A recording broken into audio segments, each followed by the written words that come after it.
Neighborhood reporter. Deception, mismanagement, wasteful spending.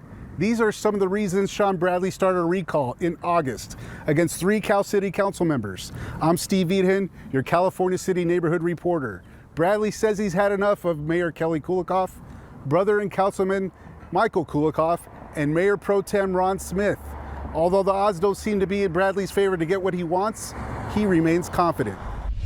They're not doing what they should be doing, and they're being dishonest in a lot of things that they're engaging in. And to me, I have a concern with that. I have a concern with abuse of power and a lot of other things. Bradley calls himself a community activist and says he has a long list of reasons for why he served the recall in August. He created a website, calcityrecall.com. Bradley says he has some people on his side and plans to convince more, with about 2 weeks to gather more than 1,000 signatures he needs. Kulikov says he disputes Bradley's claims. There must have been some issues which they felt were wrong, which I don't believe. I believe it was skewed and not truthful, not the correct, actually what was happening, the reasoning for the recall. I don't believe any of those to be true statements. Bradley accuses the trio of trying to unseat Councilmember Karen Macedonio, who is currently the target of litigation filed by the city. The dispute centers on her serving in 2 offices as a council member and director of the East Kern Healthcare District. Macedonio, who is also a board member of the Kern Economic Development Corporation, declined to be interviewed. Bradley created a website to support Macedonio, standwithkaren.com. If anything, he believes the recall has helped spark improvements, which is what he says he really wants. Whether we're able to succeed at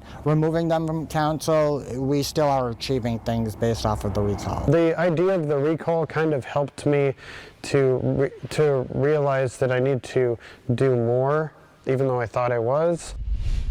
Bradley ran for council before, and he plans to do so again in 2026. I'm Steve Eden, your neighborhood reporter in California City.